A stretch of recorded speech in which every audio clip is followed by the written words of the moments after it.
اور زمین کے درمیان بہت معمولی سا فاصلہ تھا۔ اومنات کا چہرہ ان دونوں کے درمیان سے نکل کر پوری کٹیا میں پھیل گیا تھا۔ پھر میں نے ریت ڈال کر اومنات کی لاش پر سے خون صاف کیا اور اس کی ٹانگیں پکڑ کر لاش کو گھسیٹتا ہوا ساحل کی طرف روانہ ہو گیا۔ مالا میرے پیچھے پیچھے لاش کے بنائے ہوئے نشانات مٹاتی آ رہی تھی۔ میں پتھروں، ٹیلوں اور خودرو جھاڑیوں کی پرواہ کیے بغیر اومنات کا دھڑ گھسیٹ رہا تھا، لیکن اس کے باوجود میں پسینوں میں نہا گیا۔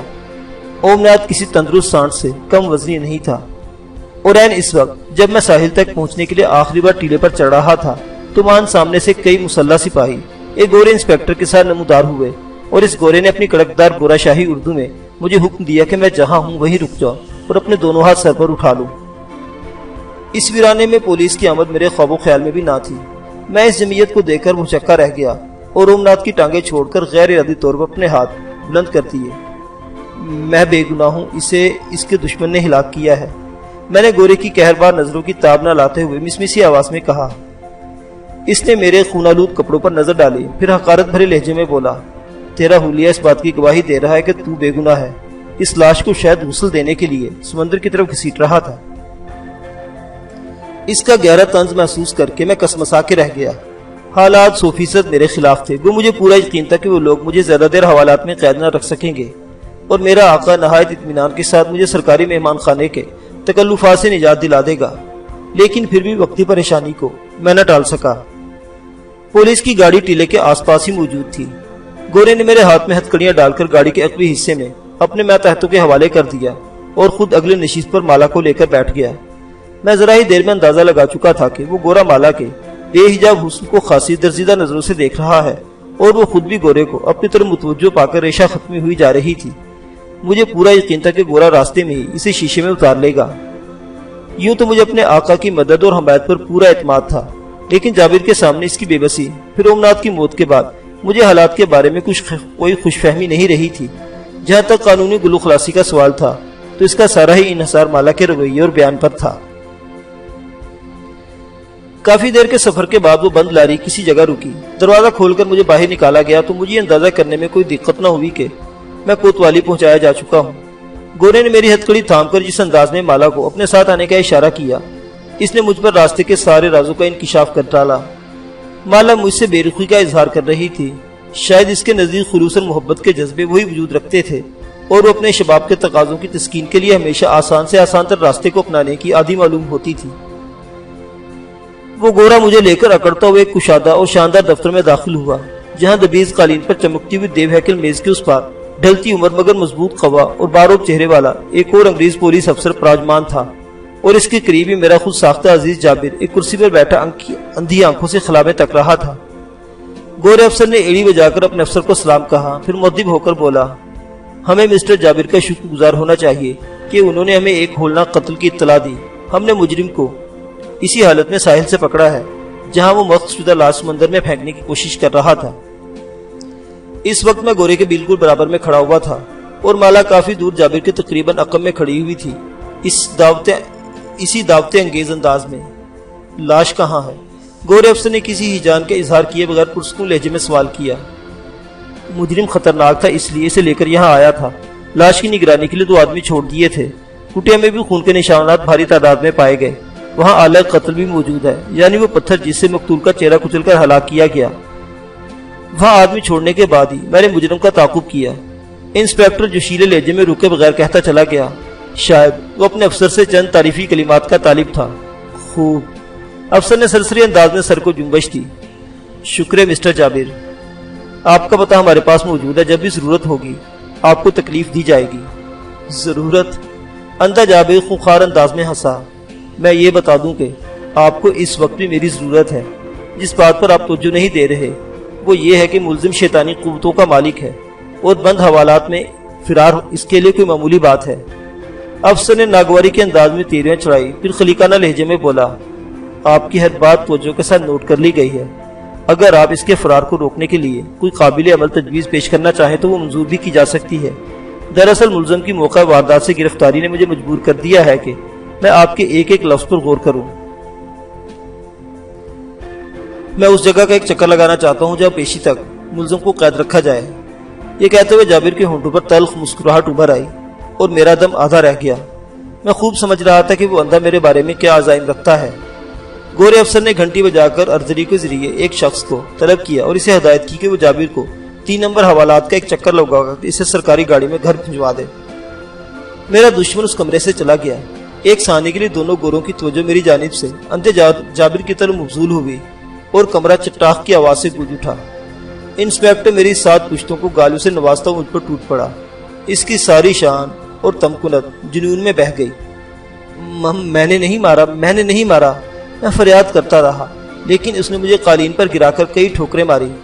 جب پھر بھی گدی پر پڑنے والا تھپڑ کا غصہ نہیں اترا تو ہتھ کڑی کے سرے سے 2-3 ایسی ضربیں لگائی کہ میں بلبلا اٹھا۔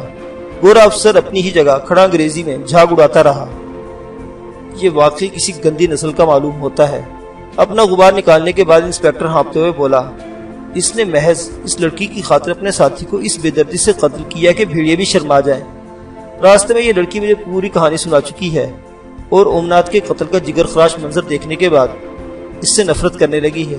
یہ اس مقدمے میں سلطانی گواہ کے طور پر پیش ہوگی۔ بیٹھ جاؤ لڑکی، گورے افسر نے مالا کو پسندیدگی کی نظروں سے دیکھتے ہوئے کہا۔ مالا اس کے مقابل کرسی پر بیٹھ گئی۔ میں گورے افسر کی کسی نئی ٹھوکر سے بچتا ہوا اٹھ کھڑا ہوا۔ جابر کا مسلط کیا ہوا موکل ایک بار پھر میرے خلاف سرگرم عمل ہو چکا تھا۔ کیا معلوم کہ کب وہ انسپیکٹر کو دوسرا تمانچہ رسید کر دیتا۔ ملزم کا بیان قلم بند کرا کے اسے 3 نمبر حوالات میں ڈال دو۔ اگر یہ اقرار جرم نہ کرے تو تمہیں ہر طرح کارروائی کا حق ہے۔ گورا افسر مجھے سنانے کے لیے انسپیکٹر سے اردو میں بولا، اس کے خلاف اتنی واقعاتی شہادتیں ہیں کہ اب اسے کوئی پھانسی کی قوت سے نہیں بچا سکتا۔ انسپیکٹر نے ایڑی بجا کر سلام کیا اور مالا سے بولا، چلو لڑکی تم بھی ادھر آؤ۔ نہیں ٹرنر، گورے افسر نے معنی خیز مسکراہٹ کے ساتھ کہا، اس کا بیان خاصا اہم ہوگا، وہ میں خود قلم بند کروں گا، تم آج قاتل پر ہی اکتفا کرو۔ اتنی دیر میں پوری کوتوالی میں ہولناک قتل کی کہانی جنگل کی آگ کی طرح پھیل چکی تھی اور لوگ ایسے شقی القلب قاتل کی ایک جھلک دیکھنے کو بےتاب تھے۔ انسپیکٹر ٹرنر میرے بیان پر بہت برہم ہوا۔ مالا گورو کی توجہ حاصل کرنے میں کامیاب ہونے کے بعد میرے خلاف آخری حد تک بھی جانے کے لیے تیار تھی، لہٰذا میں نے اومنات کے قتل سے سراسر لا علمی کا اظہار کرتے ہوئے بیان کیا کہ میں اومنات کا معتقد تھا۔ میں وہاں پہنچا تو اومنات اپنا کوئی منتر الٹا ہونے کے نتیجے میں اپنی ہی شکتی کا شکار ہو کر تڑپ رہا تھا۔ میں نے اس کو سنبھالنا چاہا، لیکن اسی عالم میں وہ مر گیا اور پراسرار طریقے سے اس کا چہرہ کچل دیا گیا۔ حالات ایسے ہی تھے کہ مجھے یا مالا کو قاتل سمجھا جاتا، لہٰذا مالا کے مشورے پر طے پایا کہ لاش ساحل پر ڈال دی جائے اور کٹیا سے سارے نشانات مٹا کر پولیس کو ساحل پر اومنات کی لاش ملنے کی اطلاع دی جائے۔ لیکن منصوبہ پورا ہونے سے قبل ہی پولیس نے دھر لیا، جبکہ قتل سے میرا کوئی تعلق نہیں۔ ٹرنر نے اقبالی بیان کے لیے مجھے ڈرایا دھمکایا، لالچ دیے، لیکن میں اپنے بیان پر ہی اڑا رہا۔ آخر کار اس نے باز پرس کے لیے مجھے مرزا نامی ایک ہندوستانی افسر کے حوالے کر دیا، جس نے میرے خونالود کپڑے تحویل میں لے کر مجھے ایک بے ہنگم سا لباس فراہم کر دیا۔ سورج غروب ہونے سے قبل مجھے 3 نمبر حوالات میں پہنچا دیا گیا۔ وہ عجیب ہیبتناک کمرہ تھا، 3 طرف اونچی سپاٹ دیواریں، آگے لوہے کے جنگلے والا دروازہ جس میں بقول مرزا رات کو برقی روڑ دوڑا دی جاتی تھی۔ کمرے میں ایک پلنگ اور ایک دری موجود تھی اور فرش میں کئی کھونٹے گڑے ہوئے تھے۔ میرے اندر داخل ہوتے ہی سپاہیوں نے مرزا کی ہدایت پر مجھے نیچے گرا کر میرے دونوں پیر تقریباً خط مستقیم کی صورت میں چیر کر فرش میں گڑے ہوئے کھونٹوں سے جکڑ دیے۔ پھر میری دونوں ہتھیلیوں پر چارپائی رکھ کر اوپر اینٹوں کا وزن لاد دیا گیا۔ اس ساری کارروائی کے بعد سپاہیوں کو روانہ کر دیا گیا اور مرزا رازدارانہ انداز میں میرے قریب آ گیا۔ دیکھ، کان کھول کر سن لے، وہ میرے قریب اکڑو بیٹھتا ہوا بولا، میں بڑا خطرناک آدمی ہوں۔ میری باز پرس کے نتیجے میں بمبئی کے کئی نامی گرامی گنڈے آج معذور پھر رہے ہیں۔ انگریز افسر خود تشدد نہیں کرتے، لیکن مقامی افسر کو حوالاتی کے ٹکڑے بھی کر ڈالے تو اس کی پشت پناہی کرتے ہیں۔ اور تو یوں ہی میرے پاس نہیں آیا، میں نے اپنے مرشد کی ہدایت پر ٹرنر سے تجھے مانگا ہے۔ میرے مرشد نے بتایا ہے کہ تو شیطان کا پجاری ہے، مگر میں شیطان کا بھی باپ ہوں۔ مرشد، میں نے تکلیف سے کراہتے ہوئے کہا، تم کس کی بات کر رہے ہو؟ نابینا پیر جابر حسین صاحب، وہ احترام آمیز لہجے میں بولا، وہ دوپہر میں خود اس حوالات کو کیل کر گئے ہیں اور ان کی مرضی کے بغیر کوئی اس سے 2 گز سے زیادہ قریب نہیں آ سکتا۔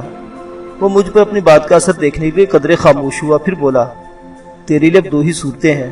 ٹرنر تجھے جلد از جلد پھانسی کے پھندے پر دیکھنا چاہتا ہے اور اس کی ہدایت پر کسی نہ کسی سے تجھ سے اقبالی بیان لے ہی لوں گا، یہ چارپائی اور کھونٹے تو ہمارا بہت معمولی حربہ ہے۔ اسی وقت باہر کسی قدموں کی وزنی دھمک سنائی دی اور مرزا اچھل کر چارپائی پر جا لیٹا اور میں اذیت سے بری طرح تڑپ اٹھا۔ حالات کا دروازہ غیر مقفل تھا۔ آنے والا دروازہ کھول کر اندر آ گیا۔ مرزا آنے والے کی آواز میں پہچان گیا، وہ انسپیکٹر ٹرنر ہی تھا۔ اس نے انگریزی میں مرزا سے کچھ کہا جس پر اس نے حیرت کا اظہار کیا، پھر میری طرف آیا اور چارپائی کے نیچے جھک کر اپنی چھڑی سے میری کھوپڑی پر ضرب لگاتے ہوئے دانت پیس کر بولا، ڈیم فول۔ اس بار مجھ سے ضبط نہ ہو سکا اور میں نے تڑپ کر ٹرنر کو دیسی گالیاں دینی شروع کر دی۔ میری تیز آواز پر بھڑک کر ٹرنر دوبارہ میری طرف لپکا، مگر مرزا نے اسے روک دیا اور قہربار نظروں سے مجھے گھورتا میرے پاس آ بیٹھا اور اطمینان سے سگریٹ سلگانے لگا۔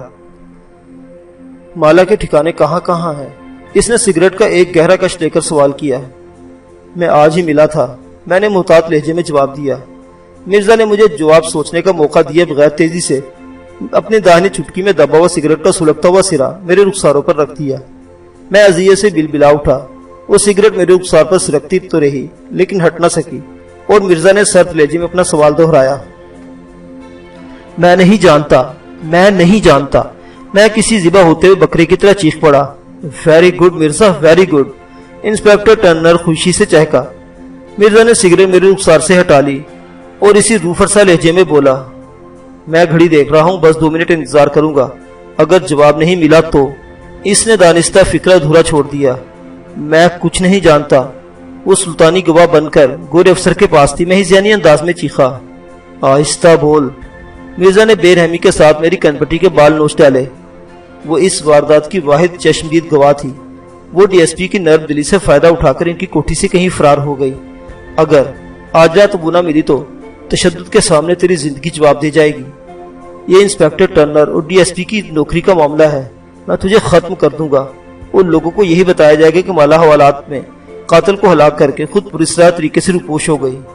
مار ڈالو، تم سب مل کر مجھے مار ڈالو۔ میں کرب اور اذیت کے عالم میں اپنے سر کچے فرش پر مارتے ہوئے چیخا، میں تم سب کو دیکھ لوں گا، وہ اندھا میرا کچھ نہیں بگاڑ سکتا، اندھا۔ مرزا نے دانت پیس کر میرے منہ پر تھپڑ رسید کیا اور میں نے اپنے دہانے میں خون کی گرم گرم لکیر سی محسوس کی۔ وہ تجھ سے زیادہ بھی نہیں رکھتا ہے، خبردار جو اپنی ناپاک زبان سے اس کا نام لیا۔ لوں گا۔ میں بے بسی کے عالم میں بھرائی ہوئی آواز میں چیخ پڑا، اندھا، جابر، حرام خور، سور کا۔ مرزا نے بلا توقع میرے کھلے ہوئے دہانے میں اپنی بیعت ٹھونس دی اور میں تڑپ کر دوہرا ہو گیا۔ میرے گلے میں شدید زخم پڑ گئے اور تکلیف سے آنکھوں سے آنسو امڑ آئے۔ مرزا اس وقت غصے سے پاگل ہوا جا رہا تھا۔ شاید وہ کچھ اور بھی تشدد کرتا، لیکن ٹرنر نے اس کے شانے پر تھپکی دیتے ہوئے انگریزی میں کچھ کہا اور مرزا اس کے ہمراہ باہر کی طرف چل دیا۔ حوالات کا دروازہ مقفل ہونے اور پھر 2 آدمیوں کے قدموں کے دور جانے کی آواز سن کر میری جان میں کچھ جان آئی اور میں اپنے حلق میں اترتا ہوا خون تھوکنے کی کوشش کرنے لگا۔ بے بسی اور اذیت کے یہ لمحات میرے لیے صدیوں سے زیادہ طویل تھے۔ ذہن پر اس قدر چلاہٹ طاری تھی کہ میرا ذہن سوچنے اور سمجھنے کی ہر صلاحیت سے یکسر محروم ہو چکا تھا۔ ذہن میں رہ کر آندھیاں سی ناچ رہی تھی، جس طرح بھی ممکن ہو مرزا کو موت کے گھاٹ اتار دوں۔ ابھی تک براہ راست جابر نے بھی مجھ سے اتنی اذیت نہیں پہنچائی تھی جتنی اس ملعون نے چند منٹ میں دی تھی۔ چارپائی کے پائے میری ہتھیلیوں کی ہڈیاں توڑے جا رہے تھے، چری ہوئی ٹانگیں درد سے بے حال ہوئی جا رہی تھی، جسم اور چہرے کے سارے زخم چٹک رہے تھے اور اس کی کسک مجھے بے حال کیے دے رہی تھی۔ منہ اور گلے کے زخموں میں ناقابل برداشت سوزش ہو رہی تھی۔ ایسا معلوم ہو رہا تھا کہ شیطان نے اپنی پراسرار قوتوں کے ذریعے مجھے ضبط اور برداشت کی، جو ذہنی اور جسمانی صلاحیتیں عطا کی تھی، وہ سب اس تیسری حوالات میں معطل ہو کر رہ گئی تھی۔ نہ میری مایہ جسمانی صلاحیتیں باقی رہی تھی، نہ میں اردو کے علاوہ کوئی اور زبان سمجھنے کے قابل رہ گیا تھا۔ حالات سے صاف ظاہر تھا کہ بندے جابر اور شیطان کے ایک پجاری کے بجائے جابر ایک بے بس اور کمزور آدمی کے درمیان مقابلہ ہوگا۔ اس ایک ہی دن میں مجھ پر اس قدر مصائب ٹوٹے تھے کہ میری عقل خبت ہو کر رہ گئی تھی۔ میں نے کئی بار بڑی شدت سے اپنے آقا شیطان اور اپنی پیاری توسیہ کو یاد کیا تھا۔ توسیہ تو خیر روز جسم کے رشتے سے محروم ہو کر بے بس ہو چکی تھی، مگر شیطان کو کیا ہوا تھا؟ آخر وہ کیوں مجھ سے کنارہ کش ہو چکا تھا جبکہ اس کے مقربین خاص میں تھا؟ میں نے میثاق مقدس پر لہو سے تصدیق ثبت کر کے اسے اپنی وفاداری کا یقین دلایا تھا، اس کے ہر اشارے پر اپنا سب کچھ داؤ پر لگا دیا تھا، لیکن میری مصیبت کے لمحات میں وہ جابر کی قوتوں سے خوفزدہ ہو کر نہ جانے کہاں جا چھپا تھا۔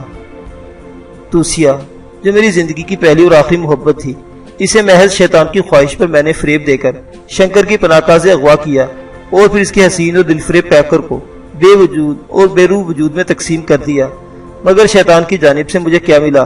کٹھن لمحات میں اذیت ناک تنہائی اور بے بسی۔ میں اپنی سن ہتھیلیوں کو وزنی پایوں سے نیچے کھینچنا چاہا، لیکن اذیت کا احساس پورے وجود میں ٹیسوں کے روپ میں رینگنے لگا۔ حوالات کے اندر اور باہر رات کا گہرا اندھیرا پھیل چکا تھا۔ میرے ذہن میں آہستہ آہستہ شیطان کے خلاف باغیانہ خیالات سر ابھار رہے تھے کہ اچانک کسی جانب سے ایک آواز ابھری، جانی پہچانی اور مانوس سی آواز۔ کسی نے آہستہ سے میرا نام پکارا تھا۔ میرا دل یک بار کی کنپٹیوں میں دھڑکنے لگا۔ وجود میں ایک عجیب سا جذبہ سرایت کر گیا اور میں آنے والے فیصلہ کن لمحات کے لیے تیار ہو گیا۔ معزز سامعین حضرات، یہ پراسرار اور خوفناک داستان ابھی جاری ہے، دیکھتے رہیے اردو داستان۔ اللہ حافظ۔